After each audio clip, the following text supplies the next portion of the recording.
After announcing I was going to do a Help Wanted 2 or Ruin video, here I am with a completely different video. So basically I just thought I'd take one video just to talk about my theories about Into the Pit. I still have a few things I need to discover in there as far as I know, but this video is going to focus on if Into the Pit can connect to the overarching game timeline. So without further ado, let's just jump right into this. The first thing I want to note is the time that the game takes place in.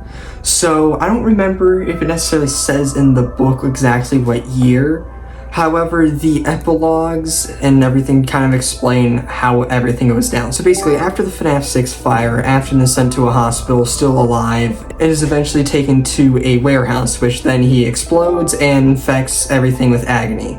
Although apparently that's one of the kids in the Stitch Wraith as well. We'll get to the Stitch Wraith here in a second. But basically, all the agony-infected stuff goes out and basically causes everything that happens in the Phasma Fright stories. I think most of them, at least. So that can already put Into the Pit after FNAF 6, and I think it's still there. I believe that Into the Pit, at least the game, not the book, the game is trying to retell the Stitch line in a way that makes more sense and fits in with the overarching narrative. Because if you remember, on the back of the covers, they say, I don't know, I know this is Tales from the Pizzaplex, but if you can see it there, canon. However, we do not know for certain whether or not it was full game canon or any other kind of canon. So it could mean that it's supposed to be game canon, but it's been, kind of moved and twisted in ways that, doesn't necessarily fit the narrative anymore. So I think Into the Pit was setting up a retelling of the Stitch line, just to fully reset it up and get the story done, so that way it makes more sense moving forward. Which, that's a big claim to make, but I do personally think that Into the Pit is a retelling of Stitch line, so it makes more sense and is a lot more faithful to what the story, how the story was originally going to play out than the way it did in the books. Something interesting I want to bring up again would be the ball pit. I can say pretty confidently my theory about the ball pit has not changed. I still think 85 is hallucinations. If not, it's very good hallucinations in ways. Because I tried to count the bodies in the party room and I could not get a rough estimated number. It's between like 4 to 6 or so, somewhere around there. I don't know if they changed the number, like they dropped it to 5 or they kept it at 6. I can't tell for certain. So that's one of the evidence pieces that I can't say for certain puts this in, oh yeah, this is game timeline or not. Because like I said, if my theory is correct on the ball pit showing hallucinations because of the agony that's been built up through it, hence leading up to the manifestation of Spring Bonnie in this agony form, which then of course ties into AR, but like all this other stuff I don't need to really get into here.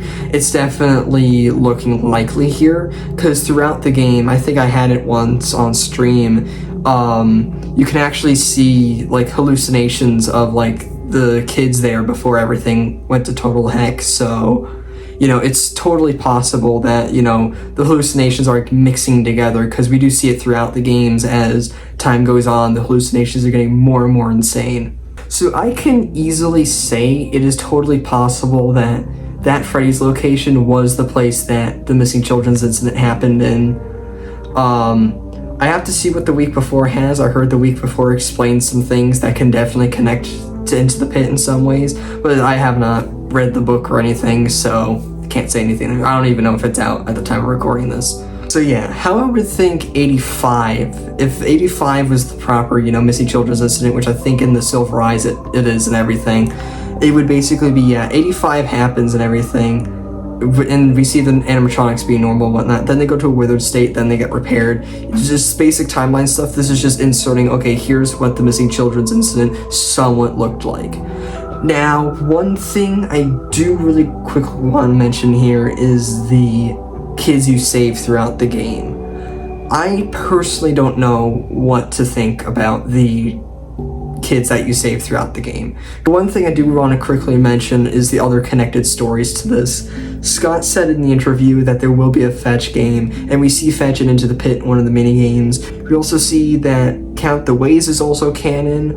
along with Pizza Kit possibly, and To Be Beautiful as well. To Be Beautiful had to be canon if this was Stitch Line, and I know this is, related to Stitch Line and everything, because when it happened in the books, and apparently the Stitch Wraith is somewhere in Into the Pit. Yeah, the Stitch Wraith is in fact here, so if this is game timeline, then we got some mess to worry about here. So yeah, those are just my initial thoughts on Into the Pit and what I think the story could possibly be. I may do another video somewhere down the line where I kind of step back and fully break down everything. I just thought I'd quickly just talk about if I think the game is canon to the game timeline or is just kind of like a spin-off and just not much to worry about. Because yeah, there's still so much I need to find out with this game. There's so many Easter eggs, and I still don't have the 3-star ending, but I don't think it changes much. So yeah, it's just, I still have a lot to look through here, so I just thought I'd make a quick video just talking about, hey, this is what I think could be a possible explanation. Are there holes in it? Yes, this could be completely thrown out the window in like a year's time. I still think that it's possible that this game is actually game timeline, because from what they set up, which is not too much, but it, still sets up something. There could still be connections where, okay, this makes a lot more sense. They are kind of rebooting Stitch Line and they're connecting it to the rest of the timeline. So yeah, I'm no longer going to stall. I just think that, to sum everything up really quickly, I think that Into the Pit is a retelling of the Stitch Line to give it more sense and connect it to the actual game narrative in some sort of way. So in total, that I think Into the Pit could be canon to the entirety of the game timeline. So those are just my thoughts. Let me know what you guys think. This is definitely very much a Swiss cheese of a theory. Like, there's a ton of holes that you can poke through with it. Like, there's a lot of holes in the theory, so just let me know what you guys think. This is going to be very convoluted till we have an answer. That's all for me, so I'll see you all next time.